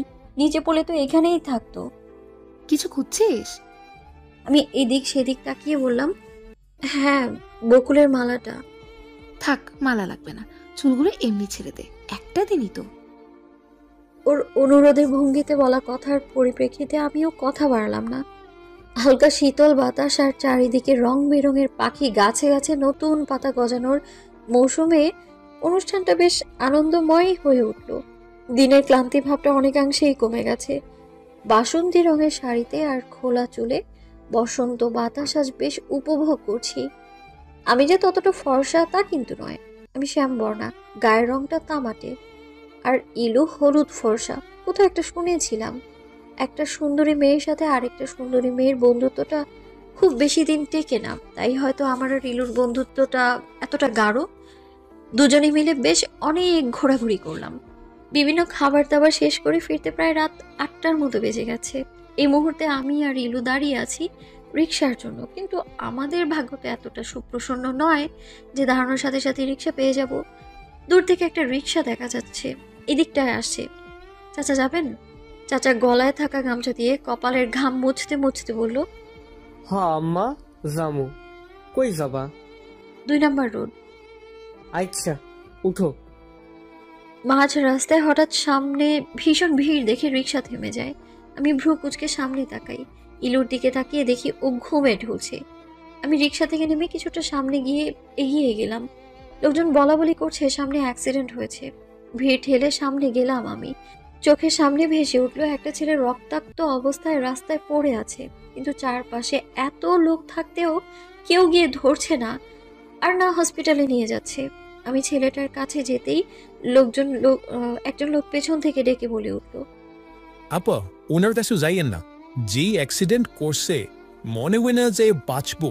আজ এটা নিজের ঝামেলায় জড়েন না, পুলিশের পেছে পড়বেন। লোকটা আরো কিছু বলতে নিবে আমি রেগে তার দিকে তাকাতেই লোকটা চুপ হয়ে যায়। মানুষ কতটা নিম্ন মস্তিষ্কের অধিকারী হলে এই মুহূর্তে এমন একটা কথা বলতে পারে। আমি দীর্ঘশ্বাস ফেললাম। আমি ধীর পায়ে ছেলেটার দিকে এগিয়ে গেলাম। ওর সামনে হাঁটু গেড়ে বসে তর্জনী আঙুল ওর নাকের কাছে নিতেই শ্বাস প্রশ্বাস টের পেলাম। তার মানে বেঁচে আছে এখনো। তবে অবস্থা আশঙ্কাজনক, সেটা দেখেই বোঝা যাচ্ছে। মাথা ফেটে রক্ত বের হচ্ছে এখনো। এতক্ষণে ভিড় ঠেলে ইলো এসেছে এখানে। আমি ওকে কিছু একটা ইশারা করতেই ও দৌড়ে সেখানে চলে যায়। আমি ছেলেটার মাথা নিজের কোলের উপরে রেখে শাড়ির আঁচলের কিছু অংশ ছিঁড়ে মাথাটা ভালোভাবে বেঁধে দিই, যেন রক্ত পড়াটা কিছুটা হলেও কমে যায়। ততক্ষণে ইলু রিক্সাওয়ালা চাচাকে নিয়ে হাজির। ছেলেটাকে রিক্সায় উঠিয়ে আমি আর রিক্সাওয়ালা চাচা হসপিটালের উদ্দেশ্যে রওনা হলাম। ইলু সেই রিক্সার পেছন পেছন আরেকটা রিক্সা নিয়ে কাছাকাছি একটা হসপিটালে ছেলেকে নিয়ে এলাম আমরা। আমার সারা শরীর ছেলেটার রক্তে রঞ্জিত। হসপিটালে ভর্তি করে সেখানেই বসে রইলাম। চাচা, আপনার ভাড়াটা কত দিব? আমার কথা শুনে চাচা চোখ ভর্তি পানি নিয়ে আমার মাথায় হাত রেখে বলে উঠলেন, ভাড়া লাগবে না রে মা, দোয়া করি তোর মতো মেয়ে যেন সবার ঘরে ঘরে জন্মে। এমন সময় ডক্টর বের হয়ে আসে। ডক্টরকে দেখা মাত্রই আমি দৌড়ে গেলাম ডক্টরের কাছে। ডক্টর, কি অবস্থা রোগীর? আমার কথা শুনে ডক্টর দীর্ঘশ্বাস ফেলে বলল, অবস্থা এখনো কিছু বলা যাচ্ছে না, তবে খুব একটা ভালো না। মাথার পিছন দিকে আঘাতটা বেশি লেগেছে, গলায়ও বেশ খানিকটা জখম হয়েছে, মাথায় বিভিন্ন জায়গায় কাঁচ ঢুকে আছে। ইমিডিয়েটলি অপারেশন করাতে হবে। রোগীর বাসার লোক কেউ আছে? বন্ড পেপারে সাইন করতে হবে। অপারেশন করালেও যে রোগী বাঁচবে এমন কোনো সিউরিটি দিতে পারছি না। আঘাতটা খুব বেশি লেগেছে আসলে। আমি কিছু চিন্তা না করেই বলে উঠলাম, আমি রোগীর বোন হই, কোথায় সাইন করতে হবে বলেন, আমি এক্ষুনি সাইন করে দিচ্ছি। আপনি এক্ষুনি অপারেশনের ব্যবস্থা করেন। ডক্টরটা তার পাশে থাকা নার্সকে বলল। নার্স আমার দিকে তাকিয়ে বলল, আপনি চলুন আমার সাথে। আমি নার্সের সাথে যেতে যেতে পেছনে তাকিয়ে ইলুর দিকে তাকিয়ে বললাম, তুই এখানে একটু বস, আমি আসছি। আমার কথার পরিপ্রেক্ষিতে ইলু মাথা নাড়িয়ে সেটে বসে পড়ল। নার্স আমার সাথে যেতে যেতে বলল, রোগী কি আপনার কিছু হয়? আমার ভাই। ও, ওনার আঘাতগুলো খুব গুরুতর। কিভাবে হয়েছে একটু বলতে পারবেন? লরির সাথে প্রাইভেট কার অ্যাক্সিডেন্ট। ও। ফর্মালিটি শেষে ডক্টর ওটিতে ঢুকেছে প্রায় 1 ঘন্টা। আমি আর ইলু ওটির সামনে টেনশনে হাত পা বরফ হয়ে আসছে আমাদের। চোখ ফেটে কান্না আসছে। টুপ করে চোখ থেকে জল মাটিতে গড়িয়ে পড়ল। একটা অচেনা অজানা ছেলের জন্য এত চিন্তা। আমি খুব করে চাইছি আল্লাহর কাছে যেন ছেলেটা সুস্থ হয়ে যায়, কোনো মায়ের বুক যেন খালি না হয়। প্রচন্ড অস্থিরতায় ভুগছি। অবশেষে ওটির লাল লাইটটা নিভে গেল। ডক্টর বাইরে বেরিয়ে এলেন। ব্যস্ত স্বরে জিজ্ঞেস করলাম, কি অবস্থা ডক্টর আমার ভাইয়ের? আল্লাহর অশেষ রহমতে এবারের মতো বেঁচে গেছে। সময় মতো না পৌঁছালে হয়তো বাঁচানো সম্ভব হতো না। তুমি মেয়ে অনেক সাহসী, খুব ভালোবাসো ভাইকে, তাই না? ব্রেভ গার্ল, ডোন্ট ওয়ারি, ভাই ঠিক হয়ে যাবে। কিছুদিন আর রেস্ট করুক। আর গলায় যেহেতু আঘাত পেয়েছে, কথা বলতে কয়েকদিন সমস্যা হবে, তবে আস্তে আস্তে সেটা ঠিক হয়ে যাবে। ডক্টরের কথায় আনমনেই আমার ঠোঁটে হাসির রেখা ভেসে এলো। ভেতরে যেতে পারি ডক্টর? আপাতত ঘুমাচ্ছে, কাল সকালের আগে ঘুম ভাঙবে বলে মনে হচ্ছে না, তবে তুমি চাইলে দেখে আসতে পারো। ধন্যবাদ ডক্টর। My pleasure. বলেই ডক্টর চলে গেল। আমি ইলমির দিকে তাকিয়ে মুচকি হাসলাম। ও আমার দিকে তাকিয়ে চোখের ইশারায় বোঝালো সব ঠিক হয়ে যাবে। সকাল প্রায় 7টা বাজতে চলল। তালুকদার ভিলায় কারো চোখে ঘুম নেই। ড্রয়িং রুম জুড়ে সবার আনাগোনা। তাপস তালুকদার সোফায় নির্লিপ্ত ভঙ্গিতে বসে আছে। মেহেরিন শিকদারের চেহারায় ও ছেলের জন্য অস্থিরতা। তাহিম তালুকদার মোবাইল হাতে নিয়ে পায়চারি করছে পুরো রুম জুড়ে। কাল রাত থেকে তানজিমের ফোন বন্ধ। রাতেও বাসায় আসেনি। যে ছেলে 1 ঘন্টা বাসায় না থাকলে মায়ের কাছে 70 বার ফোন করে, সেই ছেলের ফোন কাল রাত থেকে অফ। পুরো শহর জুড়ে পুলিশ ফোর্স লাগানো হয়েছে, কিন্তু কিছুক্ষণ আগে একজন পুলিশ কর্মকর্তা ফোন করে জানিয়েছে তাদের গাড়িটা মহাসড়কের পাশে খুবই বাজেভাবে ভেঙে যাওয়া অবস্থায় পাওয়া গেছে। কিন্তু সেখানে তানজিম ছিল না। এলাকার লোকজন থেকে শোনা গেছে গতকাল রাতে প্রায় 8টার দিকে এদিকে গাড়ির অ্যাক্সিডেন্ট করে আর পড়ে থাকা ছেলেটাকে একটা মেয়ে রিকশায় করে হসপিটালে নিয়ে যায়, কিন্তু কোন হসপিটালে নিয়ে গেছে কেউ জানে না। সাজের সকাল, বসন্তের দক্ষিণা বাতাস শাসা করে ঢুকছে হসপিটালের জানালা দিয়ে। সেই বাতাসকে যেন আহ্বান করতে জানালার ধারে রেলিংয়ে মাথা ঠেকিয়ে কোনো এক নির্দিষ্ট জায়গায় দৃষ্টি নিবদ্ধ করে নির্লিপ্ত ভঙ্গিতে দাঁড়িয়ে আছে বাসন্তী রঙের শাড়ি পরিহিত এক রমণী। শাড়িতে ছোপ ছোপ রক্তের দাগ যেন শুকিয়ে আছে।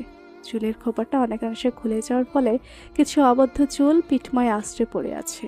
চোখে তার ঘুমো ঘুমো ভাব, ক্লান্তি তবুও যেন ঘুমোতে না আসছে। ঘাড় ঘুরিয়ে একবার ঘড়ির দিকে দৃষ্টি তাক করলো। ঘড়ির কাঁটা 7টা পেরিয়ে গেছে সে আধ ঘন্টা আগে। পুনরায় তাকালো বেডে নিস্তেজ হয়ে শুয়ে থাকা হাতে পায়ে ব্যান্ডেজ করা ছেলেটার দিকে। ছেলেটার পরিচয় এখনো অজানা। জ্ঞান না ফেরা পর্যন্ত পরিচয় জানা অসম্ভব। Cabin number 204। বেডে শুয়ে থাকা ছেলেটার গোঙানির আওয়াজে পেছনে তাকালাম। জ্ঞান ফিরেছে তার। আমি ধীর পায়ে ছেলেটার দিকে এগিয়ে গেলাম। কপালে আর গালে হাত দিয়ে দেখলাম এখন জ্বরের অবস্থা কিছুটা কম হলেও একেবারেই যে নেই তা না। বেডের পাশে থাকা টেবিলের উপর থেকে পানির বোলটা নিয়ে তাতে ভেজানো রুমালটা দিয়ে ভাঁজ করে কপালে রাখলাম তার। ছেলেটা ধীরে ধীরে চোখ মেলে তাকালো। চোখের সামনেও অপরিচিত একটা মেয়েকে দেখে হয়তো বেশ চমকেও গিয়েছে। তড়িঘড়ি করে উঠতে গেলে বাধা দিলাম আমি। উঠো না, শুয়ে পড়ো। সারা শরীরে তোমার আঘাত, ব্যথা আছে, আর কথা বলো না, কষ্ট হবে তোমার। যা লাগবে ইশারায় বলো, আমি এনে দিব। বলেই মাথা থেকে জলপট্টিটা সরিয়ে আবার ভিজিয়ে রাখলাম। ছেলেটা অবাক দৃষ্টিতে আমার দিকে তাকিয়ে আছে। আমি সেদিকে পাত্তা দিলাম না। অবাক তো হওয়ারই কথা।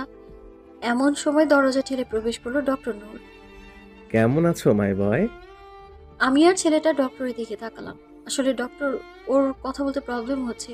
আমার কথা শুনে ডক্টর হাসলেন। ওই যে বললাম না, গলায় বেশ আঘাত পেয়েছে। তবে চিন্তা করো না, ঠিক হয়ে যাবে।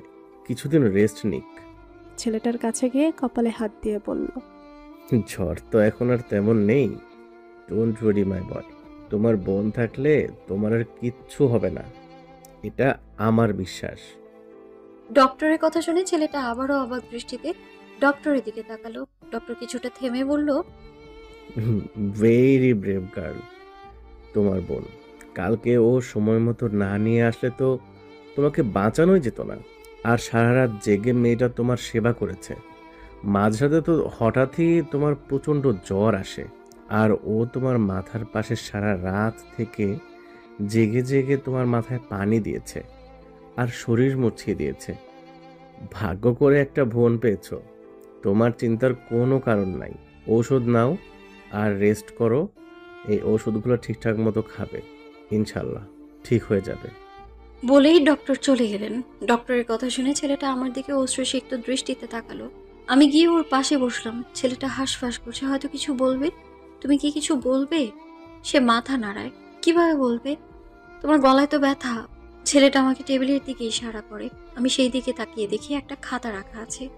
আমি কিছুটা ভেবে বলি, তোমার তো হাতেও ব্যথা, লিখবে কিভাবে?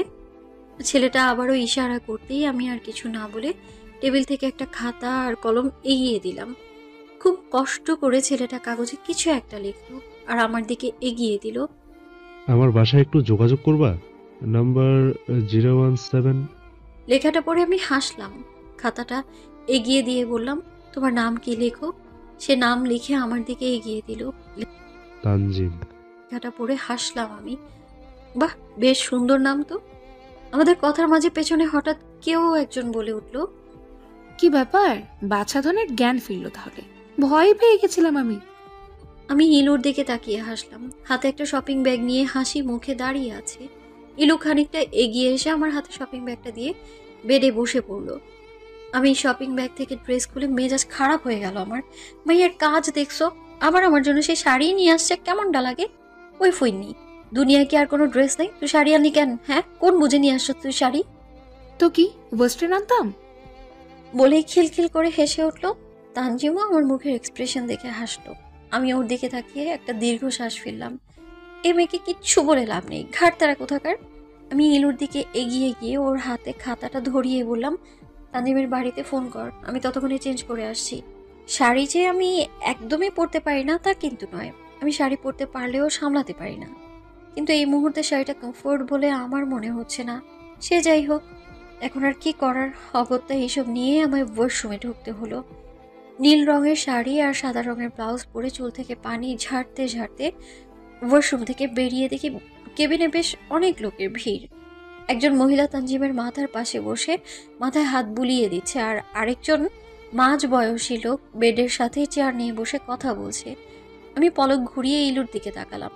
ইলু চোখের ইশারায় বোঝালো এনারাই তানজিমের বাবা মা। আমি স্বস্তির নিঃশ্বাস ফেললাম। যাক, ছেলে তার মা বাবার কোলে ফিরে গিয়েছে, তাহলে আমার দায়িত্ব শেষ। তানজিমের বাবা তানজিমকে বিভিন্ন কিছু জিজ্ঞেস করছে, কিন্তু বেচারার তো কথা বলতে পারে না, আর সেটা বোঝাতেও পারছে না। আঙ্কেল, তানজিম তো গলায় ব্যথা পেয়েছে, তাই কথা বলতেও প্রবলেম হবে। আপাতত ওকে কিছু জিজ্ঞেস না করাই ভালো হবে। অচেনা কারো কণ্ঠ শুনতে পেয়ে আঙ্কেল আর আন্টি আমার দিকে ভ্রু কুঁচকে তাকালো। ওনাদের অব্যক্ত কথাটা হয়তো আমি বুঝতে পেরেছি, তাই হাসি মুখে এগিয়ে গিয়ে বললাম, আমাকে আপনারা চিনবেন না, আমার নাম মিফতাহুল পূর্ণা, পেশা একজন জার্নালিস্ট আমি।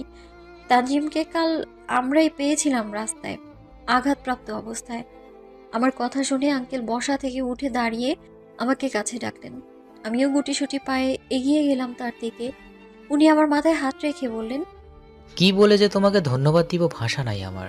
তুমি নিজেও জানো না তুমি আমাদের কত বড় একটা উপকার করেছো। এভাবে বলবেন না আঙ্কেল, এটা আমার কর্তব্য। আজ তানজিমের জায়গায় আমার ছোট ভাই কিংবা বোন হতে পারতো। আমার ভাই হলে কি আমি এভাবে রাস্তায় ফেলে চলে আসতে পারতাম? কখনোই না। তোমার মতো এভাবে কেউ চিন্তা করে না মা। প্রত্যুত্তরে হাসলাম আমি। বলার মাঝে হঠাৎ মেরিন শিকদার বলে উঠল, মেয়ে, তুমি সারা রাত তানজিমের পাশে ছিলে, তোমার বাবা মা টেনশন করেনি? ওনার কথায় আমি তাচ্ছিলের হাসি দিলাম। না আন্টি, টেনশন করার মতো কেউ নেই আমার। আমি এতিমখানায় বড় হয়েছি, ভাড়া বাসায় থাকি। আমার পরিবার বলতে শুধু আমার বেস্ট ফ্রেন্ড ইলমি আছে, আর কেউ নেই। বেশ হাসি মুখেই কথাগুলো বললাম। মিসেস শিকদার আমার দিকে অবাক দৃষ্টিতে তাকিয়ে আছে। হয়তো ভাবছে এত কঠিন কথাগুলো মেয়েটা কত সুন্দর সাবলীল ভাষায় অবলীলায় বলে দিল। ঠিক তখনই কথা বলতে বলতে দরজা ঠেলে ভেতরে প্রবেশ করলো কেউ। মা, আমি থানায় যোগাযোগ করেছি, ওরা তদন্ত করছে। আর কারা তানজিমের এরকম একটা অ্যাক্সিডেন্ট করেছে সেটা খুব শীঘ্রই ধরা পড়বে। প্লিজ টেনশন করো না। মোবাইলের স্ক্রিনে তাকিয়ে হসপিটালের কেবিনের দরজা দিয়ে ঢুকতে ঢুকতে কথাগুলো কেউ বলল। এলমি দরজার দিকে তাকিয়ে আস্তে আস্তে বলল, মন্ত্রী তাহরিম তালুকদার। আমি কথাটা স্পষ্ট শুনতে না পেলেও দেখে ওনাকে ঠিকই চিনতে পেরেছি। আর মন্ত্রীদের সাংবাদিকগণ চিনবে না সেটা তো কস্মিনকালেও সম্ভব না, কারণ ওনাদের নিয়েই তো আমাদের ঘাটাঘাটি। আমাদের যত খবর থাকে বেশিরভাগ অংশ জুড়েই তো মন্ত্রী কিংবা রাজনৈতিক দলের নেতারা। কিন্তু উনি এখানে কি করছে সেটাই ভাববার বিষয়। আর মা, মা কাকে ডাকছে? আমি ভ্রুকুচকে বোঝার চেষ্টা করছি। পুরো ব্যাপারটা বুঝতে আমার মিনিট 2 সময় লাগলো। তার মানে তানজিম মন্ত্রী তাহরিম তালুকদারের ভাই। তাহরিম, তুমি একটু ডক্টর নূরের সাথে কথা বলো। তানজিমকে কি আজ বাসায় নিতে পারবো, নাকি আরো 2-1 দিন থাকতে হবে? মেরিন শিকদারের কথা শুনে তাহরিম চোখ তুলে মায়ের দিকে তাকালো। মোবাইল পকেটে ভরতে ভরতে বলল, আমি এক্ষুনি ডক্টরের সাথে কথা বলে এসেছি, কয়েকটা দিন থাকলেই ভালো হবে। কথাটা বলে তাহরিম ঘাড় ঘুরিয়ে বাঁকা চোখে আমার দিকে তাকালো। আপনি? আমি কিছু বলতে নিব তার আগেই তাপস তালুকদার বলে উঠলেন, আরে ওই তো তানজিমকে হসপিটালে ভর্তি করিয়েছি, আর নিজের ভাইয়ের পরিচয় দিয়ে চিকিৎসা করিয়েছে, সেবা করেছে। এই যুগে অচেনা অজানা একটা ছেলের জন্য এমন কেউ করে আমার জানা ছিল না। অন্য কেউ হয়তো করতো না। তাহরিম বুড়ো কুচকে বোঝার চেষ্টা করছে আসলে মেয়ে দুটোর অভিব্যক্তি কি আর কি উদ্দেশ্য তাদের। আমার দিকে এভাবে অদ্ভুত দৃষ্টিতে তাকিয়ে থাকাতে বেশ অস্বস্তি বোধ হচ্ছিল। তাহরিম তালুকদার আমার কাছে এসে বলল, উদ্দেশ্য কি আপনাদের? ওনার কথা শুনে বেশ অবাক হলাম। চোখ দুটো ছোট ছোট করে তাহরিমের দিকে তাকালাম। মানে কি বলতে চাইছেন তা স্পষ্ট করে বলুন তো মন্ত্রী সাহেব। আমার কথা যেন ওনার কাছে খুব মজার বিষয় মনে হলো, বা এটা ভেবেই রেখেছেন যে আমি ঠিক এমন একটা প্রশ্নই তার দিকে ছুড়ে দিব। উনি হাত দুটো ভাঁজ করে বুকের উপর রেখে নির্লিপ্ত ভঙ্গিতে দাঁড়িয়ে বলল, না, আমার কাছে ব্যাপারটা খুব অদ্ভুত মনে হচ্ছে। রাতের বেলা দুটো মেয়ে একজন মন্ত্রীর ভাইকে অ্যাক্সিডেন্টের হাত থেকে বাঁচিয়েছে, আবার তার ভাই বলেও সম্বোধন করছে, তাকে সেবা করছে। কোনো না কোনো কারণ তো আছেই। কারণটাই জানতে চাচ্ছি। নাকি টাকার জন্য? তাহরিম তালুকদারের কথা শুনে আমি অবাকের চেয়ে বেশি অপমানিত বোধ করলাম। তবে আমাকে কেউ অপমান করবে আর আমি তাকে ছেড়ে দেব, সেটা কি করে হয়? হোক সে এমপি, মন্ত্রী বা যা মন চায় তাতে আমার কি? আমি ঢের বুঝতে পারছি উনি কিছু একটা প্রতিশোধ নেওয়ার চেষ্টা করছে, কিন্তু কোনটা সেটাই বুঝতে পারছি না। ফার্স্ট অফ অল, আমি মোটেও জানতাম না তানজিম আপনার ভাই। আমার কথার মাঝখানে দিয়ে উনি বলে উঠল, হে গার্ল লিসন, এখন আবার বলো না যেন যদি জানতাম তানজিম আপনার ভাই হয় তাহলে কখনোই ওকে আমি হসপিটালে নিয়ে আসতাম না। প্লিজ এটা বলবে না, এটা তো কমন ডায়লগ, সবাই বলে, ইউনিক কিছু বলেন। আমি হাসলাম। আমাকে দেখে কি আপনার গর্ধব মনে হয়? আর তাও আবার ঠিক, যে যেমন সে তো সবাইকে তেমনই ভাববে। নিজে গর্ধব হয়তো অন্যকে ক্লেভার মনে করবে না, তাই না? বাই দ্য ওয়ে, আমি যদি জানতাম যে ও তানজিম আপনার ভাই, তবুও আমি আমার কর্তব্যে পিছপা হতাম না। পূর্ণা কখনো বিপদকে ভয় পায় না। আর জার্নালিজম পেশার রাত দিন বলতে কোনো ওয়ার্ড নেই, নিরলস শ্রম দিতে হয়। তা আপনারা কি বুঝবেন? আপনারা তো সেলিব্রিটিরা জার্নালিস্টদের মানুষই মনে করেন না, কুকুর বেড়াল মনে করেন আপনারা মিডিয়ার লোকদের। কিছুটা থেমে, পৃথিবীতে যার কেউ নেই, পুরো পৃথিবীই তার পরিবার। পৃথিবীর প্রতিটা মানুষ তার আপনজন, স্পেসিফিক কোনো আপনজন নেই তাদের। সেই ক্ষেত্রে তানজিম আমার ছোট ভাই। আমার ছোট ভাইয়ের অসুখ হলে নিশ্চয়ই কোনো বোন বসে থাকবে না। আর আরেকটা কথা, আমাকে দেখে কি কোনো অ্যাঙ্গেল থেকে আপনার ভিক্ষুক মনে হয়? অতি শীঘ্রই আপনি চোখের ডক্টর দেখান, চোখে মনে হয় কম দেখেন। যাই হোক, আমার পেশা যথেষ্ট ভালো, প্রতি মাসে খেয়ে দিয়ে অনেকটাই বেশি হয় টাকা। অন্য কোনো মানুষের কাছে হাত পাতার মতো খারাপ পরিস্থিতি আমার এখনো আসেনি। সো আপনার টাকা আপনার কাছেই রেখে দেন। টাকার গরম আর যাই হোক, মিফতাহুল পূর্ণাকে দেখাতে আসবেন না। আমি যা কিছু করেছি আমার ভাইয়ের জন্য করেছি। আমি আশা করি আপনি আর আমার ব্যাপারে কোনো নাক গলাবেন না। আর সেটা না করলেই বোধহয় ভালো হবে আপনার জন্য, তাই না? বলেই আমি তাহরিমকে পাশ কাটিয়ে কাঁধের ব্যাগটা নিয়ে বেডের কাছে গেলাম। তানজিমের কপালে হাত দিয়ে জ্বর পরীক্ষা করে বললাম, জ্বরটা এখন আর নেই, আমি বরং আজ আসি। তানজিম, তুমি তোমার বাবা মায়ের কাছে থাকো, আমি আবার পরে আসবো। আল্লাহ হাফেজ, ভালো থাকবে। আর ঠিক মতো খাওয়া দাওয়া করবে, আর সময় মতো ঔষধ নিবে, ঠিক আছে? সমস্যা হলে জানিও আমায়। আমার কথা শুনে তানজিম হাসলো। আমিও মুচকি হেসে আঙ্কেলের কাছে গেলাম। ব্যাগ থেকে একটা ভিজিটিং কার্ড বের করে তাপস তালুকদারের হাতে দিয়ে বললাম, আঙ্কেল, এটা আমার ভিজিটিং কার্ড, কখনো কোনো প্রয়োজনে অবশ্যই কল করবেন। আজ আসি, আল্লাহ হাফেজ। বলেই আন্টি থেকে বিদায় নিয়ে ইলুকে সাথে নিয়ে বের হয়ে গেলাম। তুমি মেয়েটার সাথে এমন বিহেভ করলে কেন তাহরিম? মেয়েটা তোমার ভাইকেই তো বাঁচিয়েছে। সে না থাকলে হয়তো তুমি তোমার ভাইকে এখানে দেখতে পেতে না। তাপস তালুকদারের কথা শুনে তাহরিম মুচকি হেসে তানজিমের পাশে বসল। তানজিমের কপালে আর গালে হাত দিয়ে ভালোভাবে চেক করে উঠতে উঠতে বলল, তুমি সেটা বুঝবে না ডিয়ার ফাদার, তুমি বরং তোমার বউকে নিয়ে চিন্তা করো। দিনে দিনে মা ইয়াং হচ্ছে আর তুমি বুড়ো হচ্ছ, আর বসে থাকতে থাকতে ভুঁড়ি বাড়ছে। কয়েকদিন পর তোমাকে আর মাকে একসাথে দেখলে বাপ বেটিও বলতে পারে। সো আগে থেকে সাবধান মিস্টার তাপস তালুকদার। বলেই গাড়ির চাবি আঙুলের ডগায় ঘোরাতে ঘোরাতে বেরিয়ে গেল। তানজিম ভাইয়ের যাওয়ার দিকে বুড়ো কুচকে তাকিয়ে আছে। সে ঢের বুঝতে পারছে তাহরিমের মনে কিছু তো একটা চলছে, যার কারণে সে পূর্ণাকে এভাবে খোঁচা দিল। অযথাই আর বাবার কথাও কাটিয়ে গেল। তবে কি চলছে তার মনে? শুনেছ মেহু, শুনেছ? তোমার অসভ্য ছেলের কথা শুনেছ? বাবাকে তো মান্য করেই না, উল্টো কি সব উল্টো পাল্টা কথা বলে। শুনেছ তুমি? বাবাকে পিঞ্চ মেরে কথা বলে। মাথা নাড়াতে নাড়াতে বলল, না, এই ছেলে আর শোধরাবে না। অসভ্য নির্লজ্জ কোথাকার। তাপস তালুকদারের কথা শুনে মেহরিন শিকদার বিড়বিড় করে বলে উঠলেন, বাপ গুণে ছেলে হলে যা হয় আর কি, যেমন নির্লজ্জ বাপ তার তেমন ছেলে তো হবেই।